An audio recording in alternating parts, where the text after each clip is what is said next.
कौन सा heart attack सबसे ज़्यादा खतरनाक है? दो कैटेगरीज में बांटे जा सकते हैं। पहली कैटेगरी हम कहते हैं STEMI, ST elevation myocardial infarction, और दूसरी कैटेगरी हम समझ सकते हैं नॉन स्टेमी, यानी कि non ST elevation myocardial infarction. सांस फूलना, अचानक से ऐसा लगना कि डूम हो रहा है, मतलब कि जैसे मैं मरने ही वाली हूँ या मरने ही वाला हूँ, ऐसी फीलिंग आना, डिजीनेस होना, लाइट हेडेडनेस होना, दोनों के ही सिम्टम्स सेम टू सेम रहते हैं। नमस्कार फ्रेंड्स, आज हम इस प्रश्न का जवाब देंगे कि कौन सा हार्ट अटैक सबसे ज़्यादा खतरनाक है।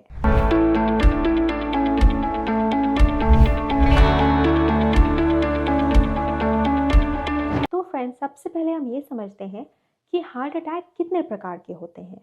तो जो हार्ट अटैक होते हैं वो मेजर दो कैटेगरीज में बांटे जा सकते हैं। पहली कैटेगरी हम कहते हैं STEMI, ST elevation myocardial infarction, और दूसरी कैटेगरी हम समझ सकते हैं नॉन स्टेमी, यानी कि non ST elevation myocardial infarction. अब ये क्या है? ये है एक इलेक्ट्रोकार्डियोग्राफिक पैरामीटर, यानी कि जब किसी को हार्ट अटैक आता है तो हम एक ईसीजी लेते हैं और ईसीजी में जो हमें फाइंडिंग दिखती है उसके बेसिस पर हम डिसाइड करते हैं कि ये स्टेमी है या ये नॉन स्टेमी है। तो अगर हम दोनों को कंपेयर करें तो ज़्यादातर ये पाया जाता है कि जो स्टेमी टाइप का हार्ट अटैक होता है वो ज़्यादा गंभीर होता है। ऐसा क्यों? क्योंकि जो हम ईसीजी चेंजेस देखते हैं स्टेमी में, जो एसटी एलिवेशंस देखते हैं, वो मोस्ट ऑफ द टाइम ये बताते हैं कि जो ब्लड वेसल है उसमें जो अक्लूजन है, जो ब्लॉकेज है, वो 100% है। इसीलिए हम इसको ट्रीट करते हैं एक इमरजेंसी की तरह। जब भी हमारे हॉस्पिटल में या किसी भी हॉस्पिटल में एक एसटी एलिवेशन हार्ट अटैक आता है तो एक पेज भेजा जाता है पूरी ही कैथ लैब टीम को। उसी समय, भले ही दोपहर के 12 बजे हो या रात के 2 बजे हो, और 20 मिनट के अंदर अंदर पूरी टीम, डॉक्टर्स, नर्सेज और टेक्नीशियंस हॉस्पिटल के अंदर पहुंचते हैं और कोशिश करते हैं कि 1 से 1.5 घंटे के अंदर अंदर हम उस वेसल को जाके ओपन कर दें और उसमें एक स्टेंट डाल दें। ऐसा क्यों? क्योंकि ब्लॉकेज जो है वो 100% होता है, तो जो मसल हार्ट की है वो बहुत ही रैपिडली डाई करने लगती है, मरने लगती है। हम कहते हैं टाइम इज मसल, इसलिए हम जल्दी से जल्दी उसे बहुत ही गंभीर रूप से एक इमरजेंसी की तरह ट्रीट करते हैं।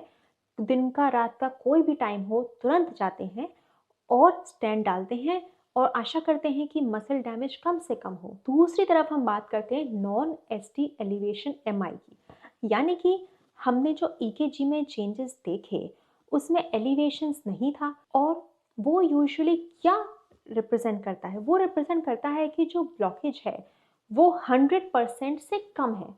अब कितना है?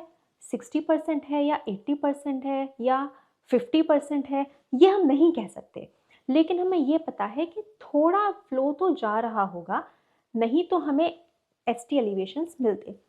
तो अब ये जो हार्ट अटैक है, क्या ये हमेशा एसटी एलिवेशन से कम गंभीर होता है? नहीं फ्रेंड्स, ऐसा नहीं है।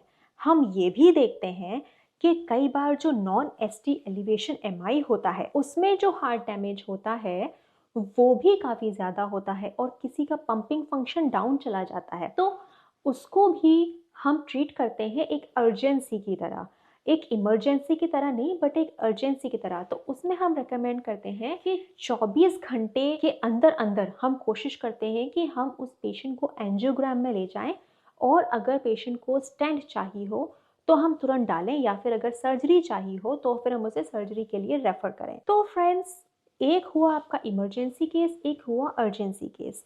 अब दोनों ही बातें सत्य हैं लेकिन पूरी तरह सत्य नहीं है। मैंने आपको बताया कि कभी कभी एन स्टेमी वाला पेशेंट है वो भी बहुत सिक हो सकता है, उसके भी हार्ट में बहुत डैमेज हो सकता है, और उसका जैसे जो पंपिंग फंक्शन हम कहते हैं या इजेक्शन फ्रैक्शन कहते हैं, उससे भी ऐसा हो सकता है कि पंपिंग फंक्शन डाउन चला जाए एक नॉन स्टेमी से।